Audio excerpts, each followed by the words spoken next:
Hello, everybody, and welcome to another edition of the Elite City Podcast. Welcome back, sir. Hi. Well, if you didn't know, everybody was on vacation last week, so it's a two-man operation tonight. Biddy is still on vacation, and so is Jay. So yeah, I think she's currently driving somewhere. Oh, safe travels, Jay. And Biddy was on her paddleboard earlier, so I hope she found shore. She's just like lost in a lake. In a lake somewhere. Like, guys. Like, just paddle in one solid direction. You'll hit land, Biddy. It's a lake. There's some big time AEW news before we get started. If you haven't heard, All In is going to be in Texas next year. Yes. Where the Texas Rangers play. I forget the name of the stadium. I should have written it down. Globe Life. Globe yep, something. There it is. That's it. Pretty big stadium. Is that a covered stadium or is that an open stadium? That is a good question. I want to say, I'm trying to think. I can't honestly answer that. I don't know. I'm looking it up right now. Okay. Globe Life Field. Oh, and I think it has a retractable roof. Okay. I was gonna say it's a bigger building. It's not as big as like a football stadium, but it's almost like could be Sky Dome comparable. I think it holds something like 40,000. So yeah, that's comparable. That's similar size. 40,000 for baseball. So you could put more if you had seats on the field. So yeah, that's similar size. So your hopes of Sky Dome are still I know. I like because they found a retractable roof baseball stadium that holds 40,000 people, and we're like, but we're gonna choose a different one. I'm like, no, you were so close. Yeah. Yes. Texas in July is gonna be hot. I mean, I know it's climate controlled building, but I think I told you earlier, like instantly wanted to go and just thought about like, it's gonna be really hot in Texas. It makes sense that it has a roof. Yes. If that's really hot, they can close it. That makes a lot of sense. But this is a huge deal. This is like if they can get 40,000 people in a stadium in the US, which they haven't done yet, that'd be really cool. Well, that would be only the WCW never did it, huh? No, WCW did Georgia Dome, didn't they? Oh, they did, but was that that was a Nitro. I was gonna say, was that even a pay-per-view? That was just a Nitro. No, that was the Nitro that Goldberg beat Hogan, and people were mad that they had it on Nitro instead of a pay-per-view. Well, I mean, you were in Georgia Dome. There was a million people there, but whatever. Yeah, 41. That was 41,000. So that was their WCW's largest crowd.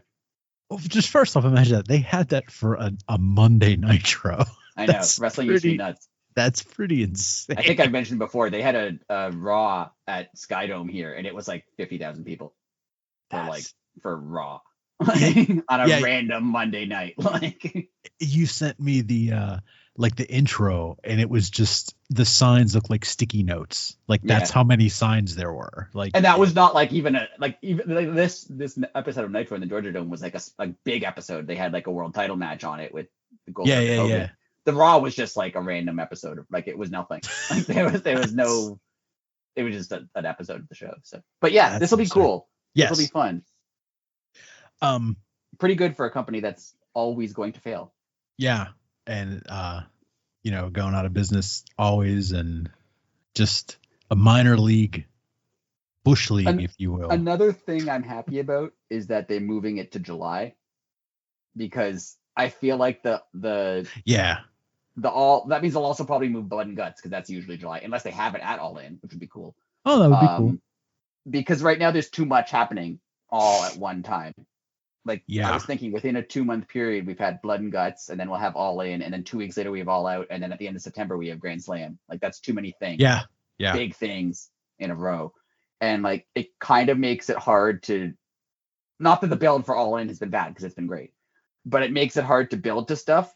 Because like right now they're trying to build to multiple shows at once, which that's why we have like Pac is the #1 contender for the international American title, but Will Ospreay is too, because there are 2 different shows. Like, and then Danielson's the number one contender for the world title for All In, but then Darby's the number one contender for the world title at Grand Slam. Like when they're trying to do multiple things at once.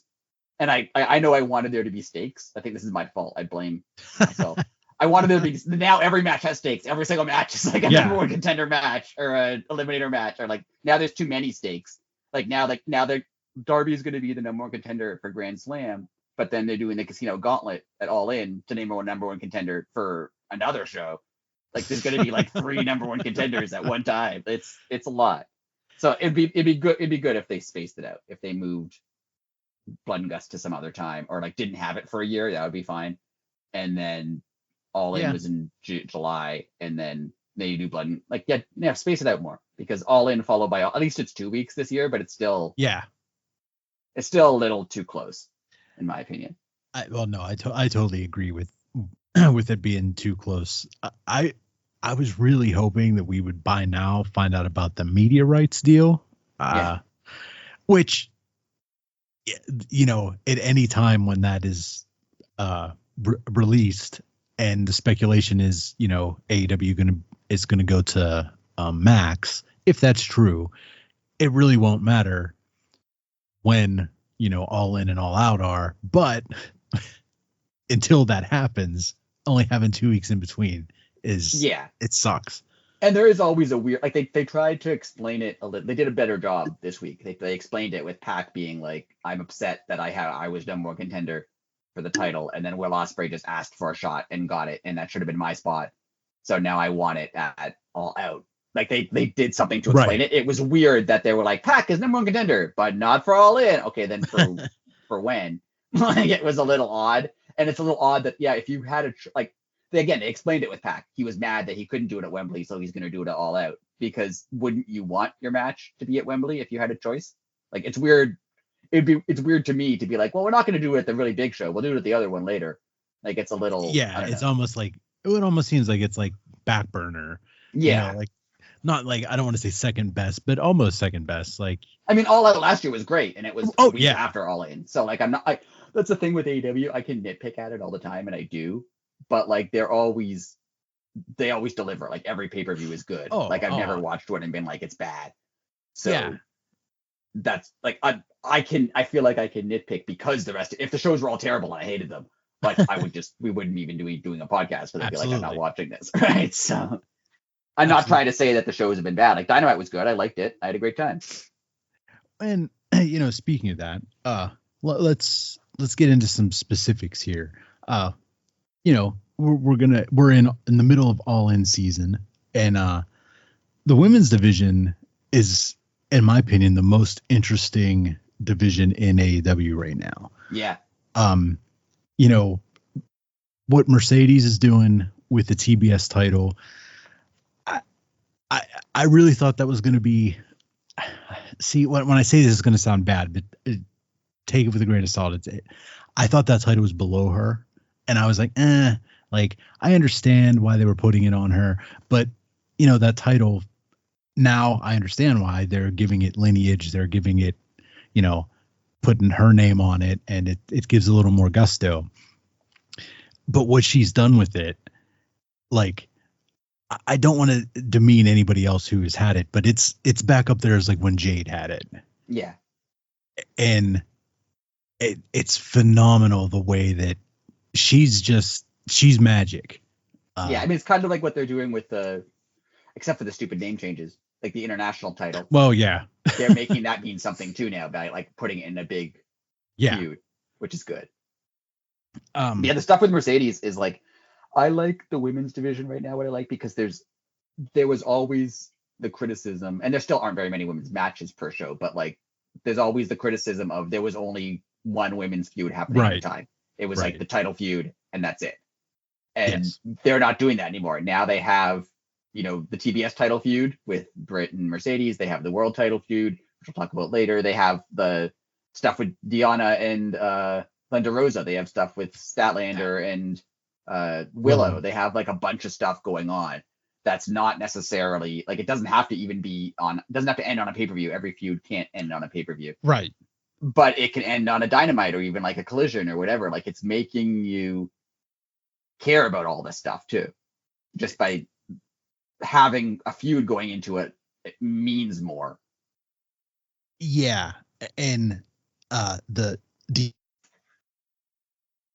Purrazzo and Thunder Rosa feud over the past, I don't know, 3 to 5 weeks on Collision has been just rock solid. Like their bull rope match from last week. If anybody hasn't watched it, at least do yourself a favor and watch the highlights. They went out there and gave like 400%. Like it was an unreal match in my opinion. Yeah, I mean, in all honesty, for a while I was only watching Dynamite because I didn't care about what was happening on Collision or Rampage. Like, no offense to the wrestlers, but I didn't care because they weren't building to stuff. It was just like, these are all going to be good matches, but you could also just not watch them and it's fine. Exactly. Right now, I can still not watching Collision or Rampage, but it's not because I don't want to. It's I don't have time and I'm busy and I just forget that they're on half the time. But like the stuff that's happening on them is building towards something. Like they have feuds. They have like if you don't watch Collision, you miss all the stuff with Deonna and Thunder Rosa, and it means something. So you're gonna want to watch Collision or at least the highlights of it because you're gonna miss good stuff. Whereas before, like, oh, you'd miss like a 5-star match, but like AEW has a 5-star match every week, so does it really matter if you miss it? Not really. But if there's a storyline, it does matter if you miss it. So yeah, this is great. I like that there's happening all over the stuff happening everywhere. And it's mostly in the women's division. Like they're doing an awesome job. Excuse me. Now, I don't know if it's because, when they hired, I think her name's Jennifer Pepperman. She's like an EVP or something there. She came from WWE. I don't know if she's a writer. Like, is she writing this stuff? Like, is that why there's more happening in the women's division now? Because she's involved in it? Or is she just working with Mercedes? I don't know. But it would make sense if she was writing a bunch of women's stuff. Yeah, there was a change somewhere. Just because, like as you said, it's way more cohesive. It just makes sense, and it's all up and down the card. Like they have top tier talent, with like Mercedes and Britt, all the way down to, no disrespect, but someone like Layla Hirsch, but you can plug her in. She fits. Yeah.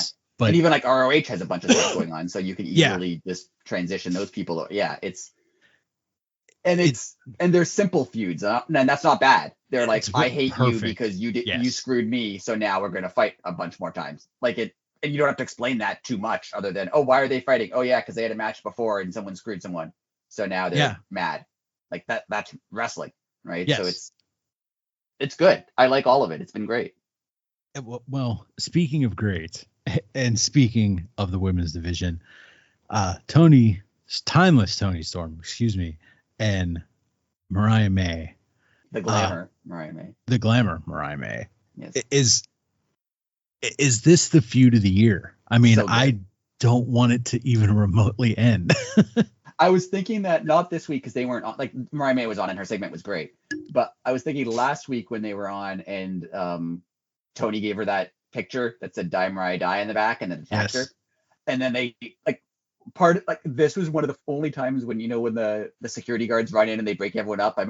My first thought was always, oh, why did they break this fight up and not the other fights? Like, but I was actively mad because I just want to see them fight. Like I really do. Like I was totally in on it. Like in the moment, no, I just want to see them fight. Like that's all I want to see. Like they're doing such a good job, and the fact that they haven't really touched each other since that attack has been perfect because when they do, it's going to be nuts.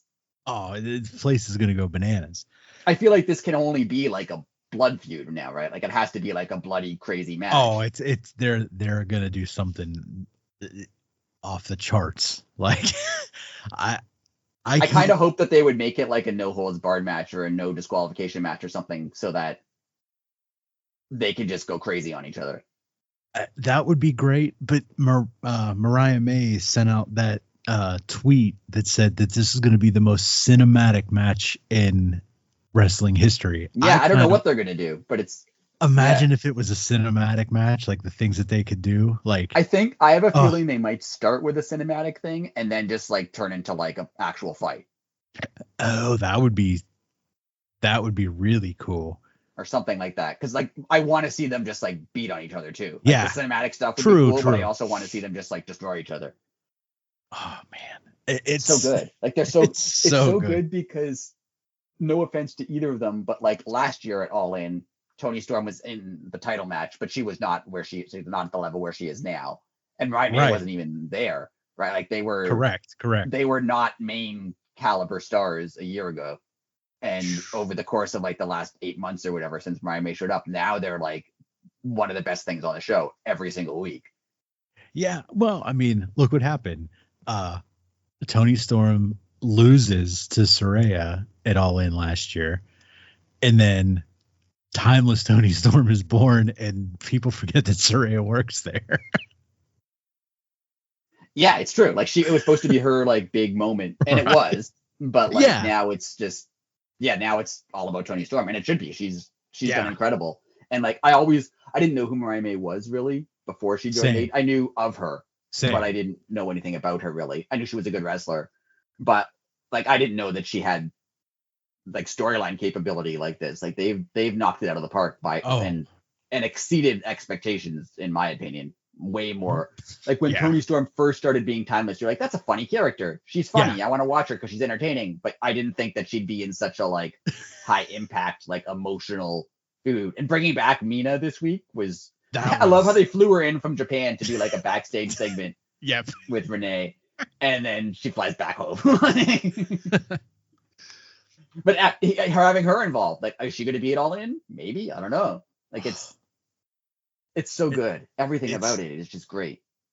And it can literally go anywhere. Like there are so many like offshoots of this story that if Saraya got back involved, like it would totally make sense. Right. Like even if she just jumped in the match, like there are so many avenues they could take. Do you think that this storyline ends at All In, or does it continue in some capacity, like some way something happens that they are staying involved with one another? See, to me, this just feels like it has Mariah May winning and Toni Storm getting the MJF vacation to just, few months off, heal up. I could see that. But I could also see Toni Storm just winning again because people want to see it now. Yeah, it's hard because you want Mariah. I think Mariah May is going to win, and it's in England where she's from. So I'm assuming that she's going to win, but she's not going to get maybe she'll get a face pop because she's from there. But also everyone loves Toni Storm, right? And if Mariah May won, she's probably not winning like a clean wrestling match. Like even if there's no interference, it's going to be a brutal match. So will people be excited to see Mariah May win? I don't know. So I don't know what's going to happen, which I love. And then, I mean, does that bring back Jamie Hayter? Or does she come to help Britt? Like, I mean, Jamie Hayter could be involved in numerous places. She could help Britt. She could be involved with Toni because Toni was the one who hurt her. She could be involved somewhere else. She could be involved with Saraya in some capacity. Like she could be anywhere. Yeah. I read someone saying that, Saraya should come out on the show and be like, last year I won the title and this year I'm not even on the show. I deserve a moment at All In. And then that's when Jamie Hayter shows up and just knocks her out. Oh my God, that would be amazing. They could do so many things. The way the women's division is set up, they could all, it's like the men's division was 3 years ago. When when all those injuries happened going into the first Forbidden Door, and it was just, that's fine. We have 5 other great matches we can throw together. Yeah. The women's division seems like that. You could put any of them in a match with each other or a storyline with each other, and it's going to be great. Yeah, I totally agree. Do you think with the cohesiveness of this division and the way that everybody's working, do you think 2025 gives us a all-female pay-per-view? Either maybe. Ring of Honor or... Yeah, maybe they'll do one with Stardom. They'll all have a pay-per-view together. Ooh, that'd be kind of cool. That would be very cool. Because I like that they opened the show this week. I was thinking, have the women ever opened the show? In a match? Not that I could think of. Not that I could think of. So if they did, it wasn't an impact, like a big you know what I mean? It wasn't a huge match like this week's was. Yeah. This match, Shida is like, we haven't even talked about Shida. She's been doing a great job too. Yeah. And like, I was a little not disappointed because the match was good. I was expecting a little bit more from the Shida Mercedes match, but in the same sense, like it's an opening match on a Dynamite. Like they're not going to do everything they could do. Right. I'm glad you brought that up. I wanted to say this earlier and I forgot. Mercedes has finally lost the WWE overreaction that we always talk about. Yeah. When she, like, whenever, like, I mean, playing the heel character, whenever she takes control back, where before she would just overreact. Now it looks like she's in control. Yeah. Like you said, she has a chokehold on. She looks like somebody. Yeah, like she has someone in a chokehold. I know she really doesn't, but you know what I mean. Yeah. And it showed in that match with Shida. Yeah. Like that last little bit of, and again, it's not necessarily wrong, but the WWE style. It's. I want to say all the New Japan Dojo training is got rid of that. Yeah, well, like this is my personal opinion, but my opinion of and being too far in on any one style for me gets a little boring. Like if you're only doing like traditional New Japan style all the time with like the chops and the strong style, like that's good, but I can only see so much of that, or I can only see so much lucha, or I can only see so much indie style, or I can only see so much WWE style, or only so much hardcore. I like when people have like a mix of various things. Yes. Or when there's two wrestlers who wrestle different styles and they mix them together, and that's what this Mercedes seems like she's becoming. Like she has a bit of a lucha style, she has a bit of a New Japan style, she has a bit of like WWE style wrestling. Like she's blending them all together really well. Yeah, she is the prototypical 21st century wrestler. Like, yeah, you could put her anywhere in the world and she can work with anyone in the world. Like, yeah, and just that match with Shida, that was the most comfortable she looked in AEW too. Yeah, I mean, some of that's on Shida too because she's great. Oh yeah, definitely. It just finally looked like, Mercedes like, okay, settled in. I'm here. I understand how it works. We're in for a big treat with Mercedes over the next few years. Yeah, I think the stuff that they're going to do with her in a lot of different feuds, is going to be great. Like she's been great. Like the stuff with Willow was great too. But like you're right. It kind of felt like she hadn't really completely found her footing.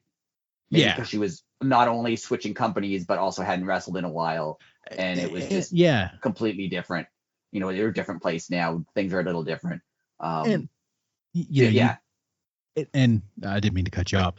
Like you could say what you want to, but she's still going to be like, she wants to make, management happy. She wants to make the fans happy, but now she just wants to make herself happy. Yeah. If that, and you could tell, like you said, it's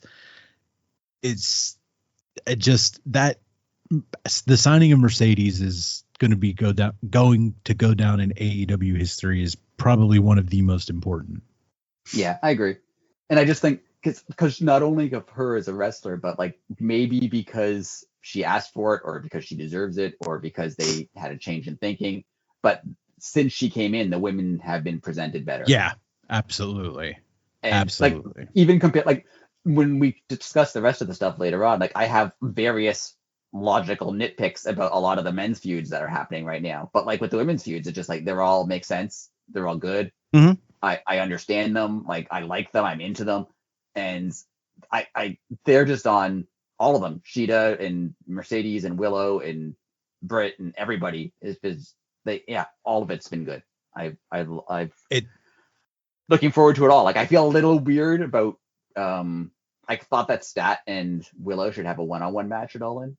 I know they're doing the tag match at the pre-show. I think maybe they're going to do a one-on-one match All Out, and they're saving it for that. I was just going to say, I think they're going to get every last bit of TV time out of Ishii until he has to go back. So yeah, it's not like that feud too. Like that's been a great feud too. It's been a little weird. Like why? It's a nitpick, but like when Statlander attacked her backstage, and then it was like, well, next week I want an eliminator match. Like, why not just ask for a title match? Why are you asking for an eliminator match? Like that was a little odd, but that's fine. I didn't even. I know they want to stretch this out a bit. Yeah. Oh, excuse me. What are you thinking of the Jack Perry Darby situation? Because I don't want to call it a feud yet. I mean, I guess it's got to be because the match is in like 9 days. But yeah, there's a little. I don't know. The match is gonna be good, and I like both of them. It's gonna be a good match. Agreed. It has a weird feel to it to me. Yeah, something's like, not. Like first of all, I want to talk about this more later, but like the fact that Darby couldn't just ask for a title match, he had to like threaten to burn him when like everyone else seems to just be able to ask for title matches. Right. Is weird. But like I think we've talked about this before. There's this weird thing that AEW does, and they insist on making AEW the main character. Like where Darby's like, you're not respecting AEW enough. Like just make it about something. Like who cares? Like make it about he's not respecting you enough, or he's not respecting the title. Fine, but like it does not every storyline. FTR does it all the time too. Every storyline doesn't have to be about AEW. We all know you work there. Like good point. If they're going to be in like a brutal setting each other on fire coffin match, they should be mad about something personal. Yeah. I don't know. It seems weird. I don't know. It's going to be good. Like I'm not criticizing it. I know the match is going to be good. It feels a little off to me. Yeah, I agree with that. It's hard to put your finger on because I think everybody kind of knows that the outcome is going to just you can overlook the lack of a feud because you know the outcome in the match is going to be good. Right. But it would being a coffin match, and obviously it's going to be a bloody match. Like if it would have been a blood feud going into this, it would have, I don't know, it would have felt, maybe that's what it's missing. Yeah. You can get why they hate each other because, like, Jack Perry hung Darby upside down in the Anarchy in the Arena match, and then Darby tried to set Jack Perry on fire. But those all seem like, I don't know, none of them seem like they should be at that level. Like, it's weird to just be like, why suddenly are these guys like wanting to murder each other? Like, yeah, like it say something about like, oh, one time on an indie show showed because you had the your dad's money, and or I would I would have just killed to been on the show, but I was like, sleeping in my car. Darby kind of alluded to it when he was like, oh, when you got hired before me, and you had only a few indie dates, you weren't like a big indie guy, and they hired you because of who you are. Like that would make sense. Like make that part of the feud. Make that the focus of this more over anything else. It just, I don't know. It's a little weird. I think it's also weird that like I get it now why he's a heel because he's been acting heelish, but like that was my issue with them airing the backstage footage from last year. Like he should be the face out of that situation, out of that particular situation. Like he should be the face. So like why does everyone hate him? Like why on character on television? Why is he a scapegoat? Yeah. Like they even told you that, right? Like, why is he mad? Really? If he said, oh, I got beat up backstage and then everyone was mad at me as if I did something wrong and I didn't do anything wrong. Right. And that's not fair. So I'm mad. Like that would but they never explained that. That's a great point. And then Darby could have been like, hey, stop whining. Just wrestle. That's why I'm mad at you. Because you always whine all the time. Like that's like maybe that's what it is. Maybe there's like an undercurrent of why they don't like each other, but they don't actually come out and straight up say it. Yeah. And they don't have to, like, I'm not trying to say like, oh, they need to explain I am mad at you because of the following reasons. Yeah. But like, I don't know. It just feels weird to me. I totally agree with that. It's I don't know. it exists. It's there. Yeah. I mean, like, it's going to be, we said it's going to be good. The match is going to be good. They're both good wrestlers. Like, I'm not saying that the outcome is going to be bad, but like, it is a TV show. And I know, like, you don't have to be spoon fed absolutely everything. I agree with that. Yeah. But it is a TV show. So the reason you're upset with each other should be on the TV show. Right. And we're not talking, this doesn't need to be like high end, drama either. Like, literally, Darby could just say one sentence and be like, oh, okay, yeah, it makes so much more sense now. Yeah, it could have just been like, oh, you're always whining backstage. You've always been a whiner. You only got your job because of who your dad was, and I worked my ass off, and no one ever gave me the respect they give you. Okay, good. Yeah, that's a starting point. I agree. Well, speaking with the Elite, AEW tag titles were defended for the first time since being won by the Bucks. Someone needs to get Jack Tunney on the horn. 30 days passed without anybody defending them titles. They should go back and have a tournament. See, I know people were mad at that, and I get why you're mad at that, because like the tag titles were like one of the main focuses of AEW for a long time, and yeah, they've kind of died since the Bucks won. Well, they've kind of died since Sting and Darby won them, but that I understand why they did that. But I get being upset that they're not focused, but like the Bucks are heels and they're running a power trip thing, so like the storyline explanation makes sense that they just don't want to defend the title, so they're not. Absolutely. I've said this a bunch of times. I wish the Bucks would be, if they're gonna have storyline power, I wish they would like abuse it more, if that makes sense. Yeah.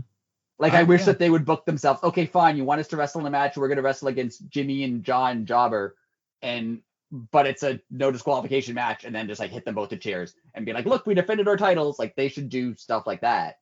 Yeah, like do stuff that Hogan really did to people to make Hogan relevant. Right. CW, but like storyline version. I'd be totally down for that. Yeah, like they should like when they had the tournament to name new tags, they should have like booked themselves in a really easy match first. Or like, okay, we're gonna defend our titles against you, but to get to that match, you have to beat these 4 other teams. Oh, you didn't? That's a shame. Like, do stuff like that. That would be fun. Like, I would like that. Yeah. It just seems like this weird thing that AEW has with them, where like they have power, but they don't have power, and they don't use their power. Like, I think that's why the Anarchy in the Arena match and the what's it called, Blood and Guts match felt weird, because like they weren't, outside of when they attacked Tony Khan that first week, they're not really doing anything bad, really. Like, they're kind of annoying. Yeah, I mean, they're basically just not kind of there. I mean, they're there, but yeah, I see what you're saying. I would like them to be like more annoying. Like when that one time when they cut off the Acclaim's mic, like they should be doing stuff like that all the time. They should just be like annoying all the time. Like a match happens and they just ring a bell and go, "We're bored." Like, move on. That would be like, incredible. Do all kinds of stuff like that, because right now, like, they have in storyline, they've avoided defending their titles all this time because they have the power to not defend them, right? Mm-hmm. So why can Christopher Daniels just make a match for All In? Well, yeah, exactly. Couldn't they just say no? If they could say no this whole time, why? And if they didn't have the power to say no this whole time, why couldn't Christopher Daniels have made this match against the Acclaimed for like 2 months ago? Yeah. See, that's where they're, I don't want to say dropping the ball, but like, come on. You just saying that out loud, you could think of something to cover up the hole in your plot. Right. Like they literally could have just added in some dumb thing that like, we have when we sign new contracts, we put it in that we get to decide when we wrestle. Yeah, read the fine print. Yeah, read the fine print. It would be stupid, but it would be explained. Exactly. So you could believe it. But they did, like, adding Christopher Daniels, and I like Christopher Daniels, but adding him in and giving him seemingly more power than the Bucks is weird. Yeah, like, I mean, obviously I see why they did it, because Tony Khan, well, probably the NFL wouldn't allow him to like, and I mean, be in ring. And he's not good on camera. So. Right. But like, why if he can just overrule them, which he seemingly can, then they have no power. Yeah, So you're right. They could have just thrown in some throwaway line that like, oh, actually the new contracts we signed, they give us the power to do XYZ. And then yeah, too late now. You should have read the fine print. Right. Like, yeah. It's weird. See you in 4 years, Tony. Like, yeah, something like that. Like, hey, for the next 4 years, like, yeah. And then they would have had to like, oh, how are we gonna get the titles off them? We have to they can just veto every match, so we have to like find a way to get them, trick them into wrestling or something. Like they could have done something like that. Oh, see, that would be awesome. See? Come on, Tony. And even weird stuff like I said before, like why some people can just ask for title shots and why others can't. Like the Acclaimed won this title shot, right, against the Bucks, however long ago. And the Bucks say, fine, they avoided it as long as they possibly could. Sure, okay, fine. But then FTR, which is like, no, we want to be involved. Why are they a part of this at all? Really? Like, why? Well, it made me mad at first, but I like the disqualification ending. I like the disqualification ending, but it's just weird that like. The Acclaimed had to earn this title shot and like try to get the Bucks to defend it, and FTR can just be like, we want one too, and Christopher Daniels just like, all right, like it's kind of a mess. Well, do you think it turns into a 3-way? I definitely think so. Yeah, I think now, if it does, I hope that means that it's an eliminator and the Bucks get eliminated first. Come on, Tony, do this. Yeah, I want to see an elimination triple threat match, not just like the regular triple threat match where it's one fall. Yeah. See, that's another thing that's weird. Like we've talked about before, how like the trios titles and the tag titles kind of ruin each other, right? Mm-hmm. Like they're gonna have this seems like they're gonna have a 3-way for the tag team titles. It also seems like they're gonna have a 3-way for the trios titles. Yeah. With Christian's team and then Bullet Club Gold and House of Black. Yeah. But then they both kind of ended up in the same spot, which is, I don't know, it's weird to me. And I think it's kind of weird. I know the trios thing and the stuff with Pac kind of a mess because Lucha Bros seem like they're leaving. So that probably maybe that was supposed to be a 4-way match or something. One of them was supposed to be a 4-way match and now it can't be. Yeah. But I don't know. I hope it's not Bucks and FTR again because they'll have good matches, but like we don't need another one right now, in my opinion. I agree. I would like to see the Acclaimed. But now I want to see a 3-way, and that would have to involve FTR. So I'm gonna like contradict myself. I'm fine involving FTR. I just don't want a Bucks FTR like. Oh, okay. You just don't want just straight tag match. Okay. Yeah. They've done that a lot already, and like they're good matches, and they have a history, so I get it, but I don't want to see it again right now. They did that last year at All In. Yeah. That's right, man. Well. Speaking of last year at All In, I want to mention one thing, which is, and I know I've made it a point, and I've made a promise to myself to not talk about Chris Jericho, so I'm not going to. But I'm going to talk about Hook. I'm going to talk about Hook. Oh, you did? Okay, yes.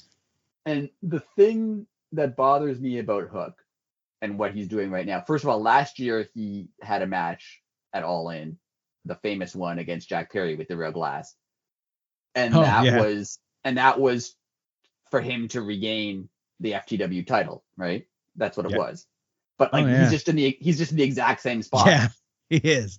Like he's had character development. He talks more. He had that whole thing with Joe. Like but like why is he just he needs to move on from the FTW from Chris title. Jericho. Oh, well, yeah. Oh yeah, Chris Jericho for sure. But like I think he needs to move on from the FTW title because is it just going to be the thing that Hook has? Like his version of MJF's diamond ring? That's just like that's his thing. Like if they're they should be elevating him up to like the international title or the TNT title or something instead of just like he's in the exact same spot he was a year ago, except now he's probably not on the pre-show. He's on the regular show. Yeah, and the only reason he's on the regular show is because it's Jericho. Right. And that's another thing. The Dynamite that I went to, which was in March, Jericho and Hook had a match on that show. And Hook won. Remember, Hook suplexed him around all the time and then won with like a roll-up or whatever, and I was annoyed he won with a roll-up. And I remember thinking, well, at least he beat Chris Jericho. But then that was in March. like he's kind of just he's doing the same thing. He's fighting for the FEW title. He's fighting Chris Jericho again. Like what's going on with him? Like he's just not saying he's doing a bad job. This is not a knock on Hook. It's a knock on like the booking of Hook. Yeah, it's weird. Like he's just kind of doing the same thing again and again. Yeah, I wonder if this is just pure speculation and me, I wonder if Hook wasn't quite ready and they kind of rushed him. Yeah. And then like, then he got like over like really quick and we're like, oh man, well, we can't pull him off. But like, he was still like too green. So they like are being selective on who he even still works with. Yeah, I can get that. I think if that's the case, they should have done it better. Oh yeah, I agree. But maybe they weren't expecting him to catch on like, the whole send Hook thing. And, I mean, well, first off, you gave the guy to Danhausen. You can give Danhausen a can of pop and he would make he would make a tag team out of that. I mean, at least he's not like, speaking of Danhausen, which I think he's just sitting out now, but at least he's not in like the Danhausen, Miro, Wardlow, Ricky Starks thing where they're just like, they don't exist anymore. Like at least he exists. He's on TV. Well, yeah. Well, I think Danhausen doesn't exist because of people that he stuck up for. Yeah, I think that's the same with like the rest of the people I named. They're probably all true. In the same situation. But like, so at least he's on TV. Like he's not just disappeared. True. But I don't know. I don't like his booking. They should have done something better with him. I agree. There's too much potential there. And I don't think he's going to be like world champion tomorrow. Like, I'm not saying that. Oh, but no, yeah. But put him in like a feud with like Orange Cassidy, Orange Cassidy level, right? Not that Orange Cassidy can't be main event, because he can, but like he's kind of upper mid card. Yeah. Right? So like put Hook in something like, and if it fails and he bombs, then drop him back down. Yeah, absolutely. I'd even like to see Hook like Ring of Honor champion. Yeah, that'd be fun. Like, just give him something to do that's not just continuously losing the FEW title and then getting it back. That's true. It'll be like a 35-time FEW champion. Because that's all he's been doing for like a year now. Yeah. Wow, I didn't even realize that. You're right. That's wow. Hook needs more. Yeah, for sure. On to button it up here, Danielson and Swerve. Ooh. Yeah. This feud you mentioned earlier about people not be touching each other with Toni Storm and Mariah, with Danielson being hurt and them not being able to. Well, I mean, they could probably touch, but them not letting them touch. Yeah. It just adds that much more to it. And it made it so much of a bigger deal when like Swerve kicked him in the head. Yes. This is going to be one for the ages from top to bottom. I mean, I wasn't totally sold on this feud until like last week, and now it's been good. Like, I knew the match would be good, but it didn't seem like it had like the level of feud level, if that makes any sense, that it should have. Yeah, but like now it does. Like now it's great. Now I'm super into it. I mean, I think Danielson's going to win. Yeah, I think that's my only nitpick, is that when he said he was going to put up his career, it made it a bit more obvious that he's going to win, because I don't think they're going to do his last match like this. But then again, it's Danielson, like, might. Yeah. I just, I could see him being like, come on, Tony, if I say that, everyone's going to expect me to win. So that's why I lose. And then we just call it and then take some rest. And then I don't think if he retires, he'll have a retirement match, in my opinion. Yeah. So that's why I don't see him losing this one. Right. Because he's going to get the Sting treatment as much as he doesn't want it. Yeah, I agree.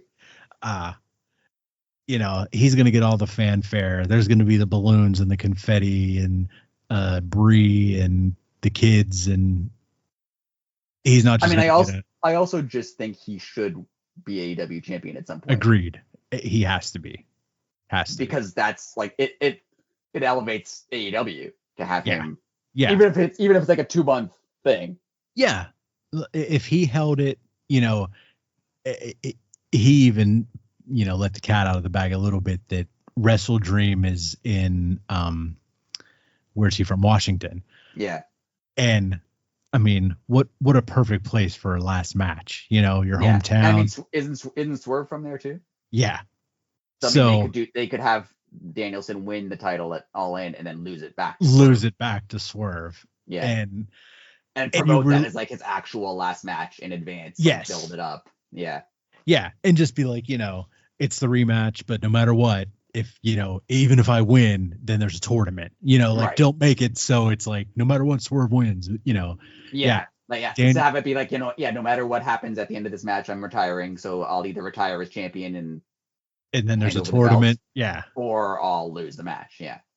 Oh, man, I just want all this to happen like right now. So I saw a lot of people online saying like, oh, that was a heel turn for Swerve. I don't think it was a heel turn for Swerve. I don't think so either. I think it's just Swerve being Swerve. That's what I was just gonna say. Swerve is like he's in the gray area. He's like the Hangman. He really reminds me of like Steve Austin in like 1997 ish. That's what I was just gonna say. Yeah, he can do awful stuff. Like I remember him like Bret Hart was in a wheelchair and him like attacking Bret Hart's leg and everyone cheering for him because like he was Steve Austin and he could do whatever. Right. Like throwing titles off of bridges and like doing just general heel. He broke into Brian Pillman's house and everyone's just like, yeah. Good job. Like, yeah. Swerve's there where like he's just Swerve. He's not a heel. He's not a face. He's Swerve. And people will cheer him or boo him depending on who he's wrestling. Yes. Kind of like Danielson. Like Danielson could be a heel like at the drop of a hat. He could turn heel tomorrow if he wanted to. Yeah, that's true. So like I don't think this was a heel turn. I still think when they have the Swerve Hangman match, which they might do it All Out, I don't know. I think when they have that, it's going to be two kind of like shades of gray people, and the fans will kind of decide who they cheer for. Oh, absolutely. Which is really fun. Yeah. That's going to be one of those like Hogan Rock moments.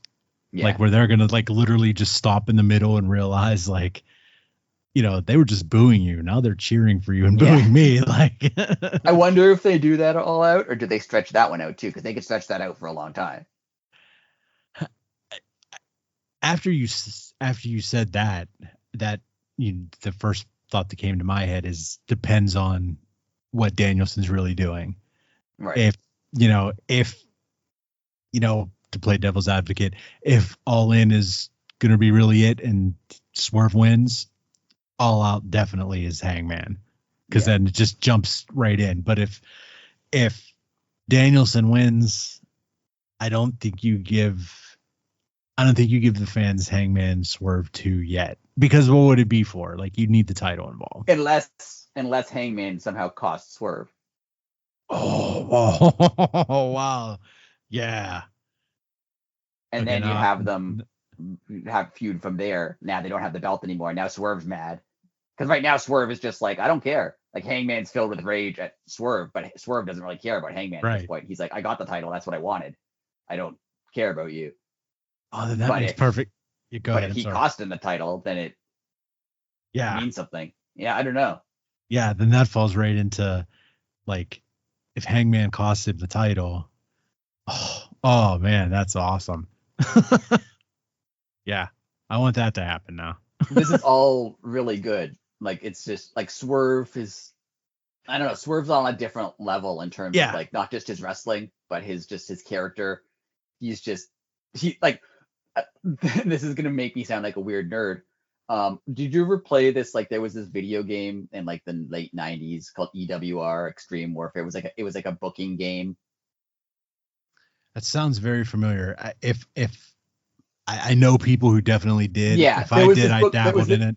There was this booking game, and anyway, you could set people's characters, and if someone was like over enough, they could be the kind of their own character, right? Like The Rock's character was The Rock, right? Like but only he could get that. Like, he could get that by being like over enough that you could give him like he wasn't a face, he wasn't a heel, he was just The Rock.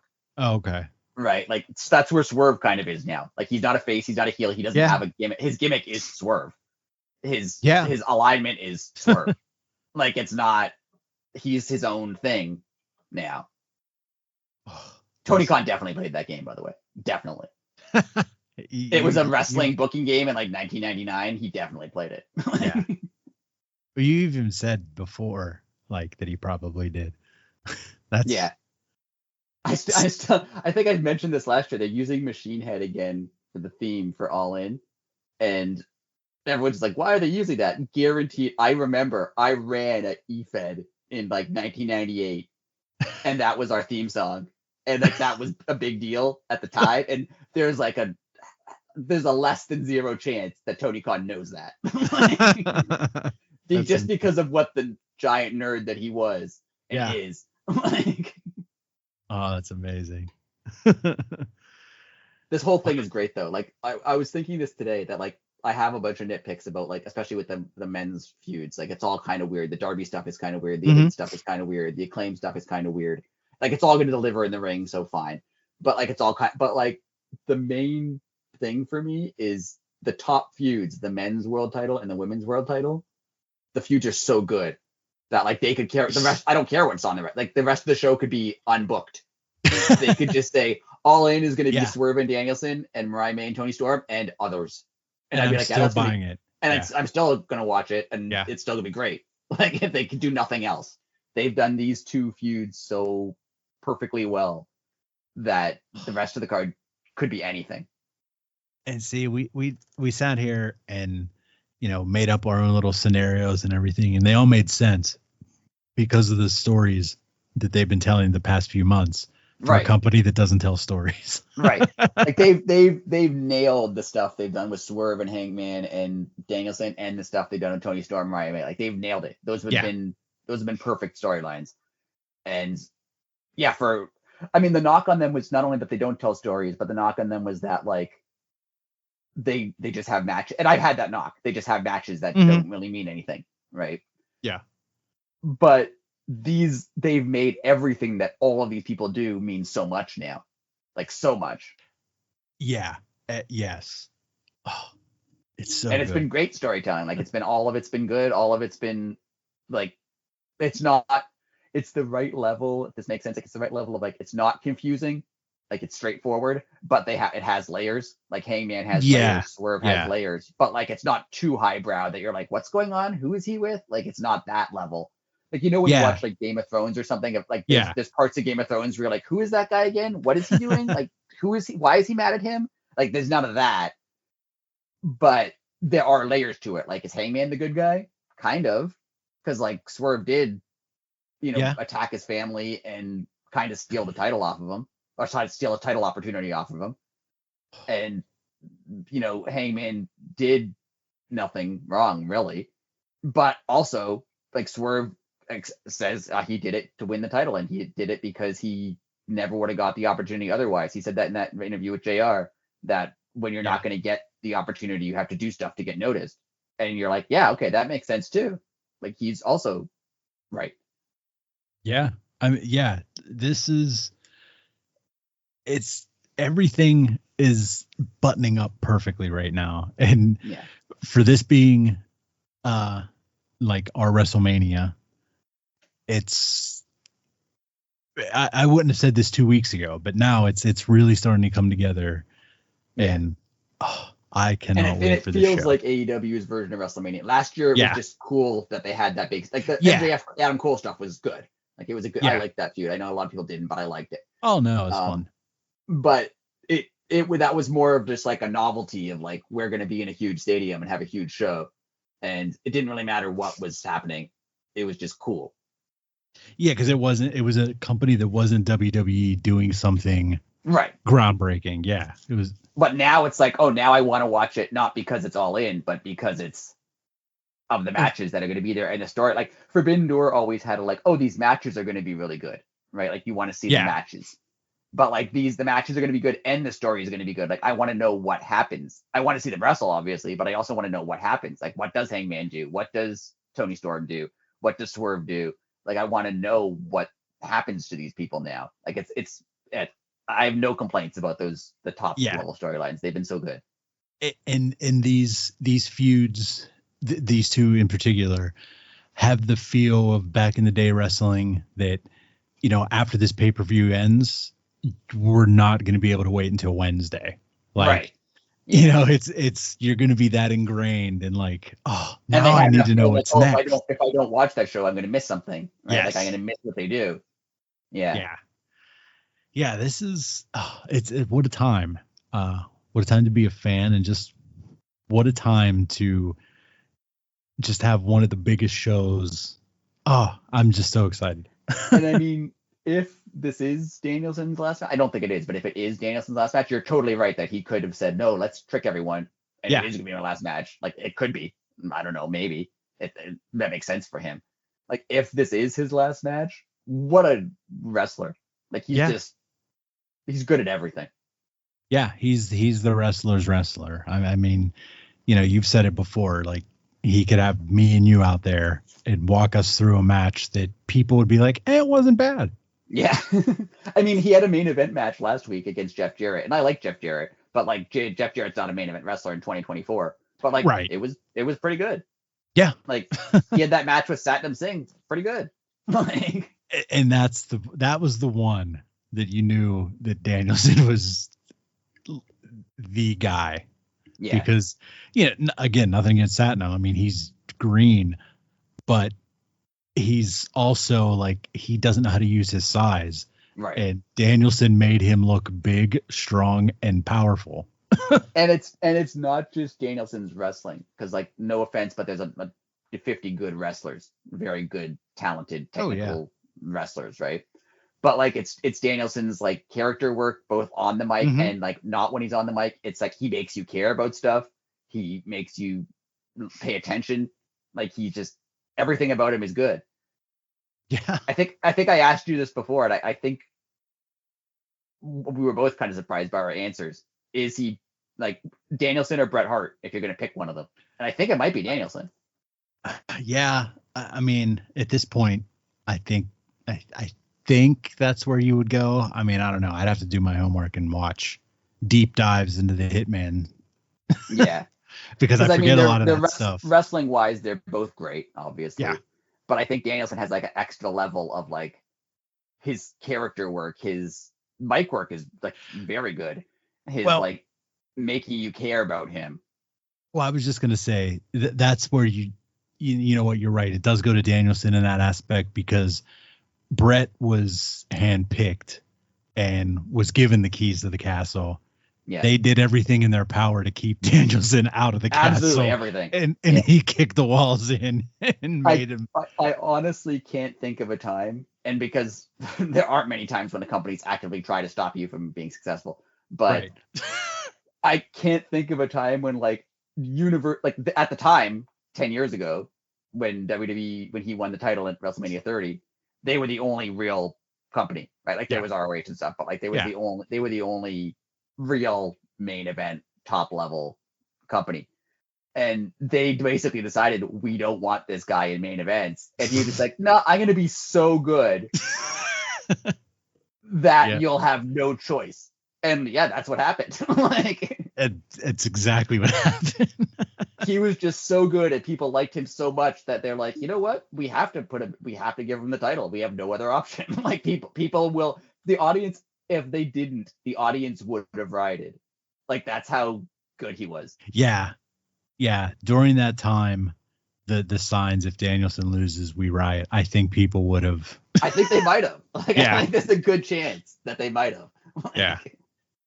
If they did what they were planning on doing and like just had him lose to like Sheamus in like the second match of the night, instead of, no offense to Sheamus, but like, if that was the plan, that he was just going to wrestle in like some like random middle of the show match against Sheamus. Jeez. And like, if that's what they did, people would have lost it. Wow. Like, he was just so good that they're like, no, even Vince McMahon has to just put him in the main event because he's just so good. Like they had no choice. Wow. So I think he's the best ever. Yeah. And like I said, just because of that, I mean, again, nothing, you can't take anything away from the Hitman, but Of course not. But, Brett's mic skills weren't the best, but yeah, it didn't matter. And I mean, he could do a good promo when he had to. Yeah. Oh yeah. But I don't know if Vince was telling him, no, you'll never be anything. I don't think his mic skills could have won the crowd over to get Vince to change his mind. Right. Oh, wow. But and Danielson's been good everywhere. He's been good. Yeah. In ROH, he's been good in WWE. He's been good as a general man. When he was temporarily retired for a while and he was the GM of SmackDown or whatever, he was good at that. He's just good at wrestling, all aspects of it. And apparently he seems like he's just a good guy. I was going to say, he's just seems like a good human in general. It's hard to find, every aspect of wrestling, including the, interpersonal stuff. Who hates Bryan Danielson? Yeah, there's nobody. Right? There's something wrong with you if you hate Bryan Danielson. Yeah, there really is. Unreal. He's universally liked and respected, and the fans like him. There's always you hear sometimes this guy's a wrestler's wrestler. The guys in the back really I've heard that about Christian. Christian never got a big main event push, but the guys in the back, he's the one that they respect, right? Uh-huh. But Danielson's respected by the wrestlers. He's respected by the fans. He's he forced management to respect him. He's, everybody just universally is just he's a good guy. He's a good wrestler. He's perfect. I love him. So I hope it's not over, selfishly. Well, yeah, same here. But speaking of over, we have to put an end to this. Yes. No, we really don't have to, but I'm tired. So and share and subscribe and do all that good stuff. At Elite City Pod on all social media. Interact with us. Send us questions. We'll interact back. Yes. Last week was just people were still on vacation, but we took a week off. So hope you enjoyed your summer. We're moving into fall here really soon. So it's crazy that All In is a week and a half. I know. It just seems like 2 weeks ago. I was like, can you believe All In's only 3 months away? Next week we'll be back. Next week will more than likely be the All In preview show. Yes. Unless something drastically major happens between then. But yeah, just stay tuned. We have some things coming down the pipe that you'll enjoy. So until next week, later.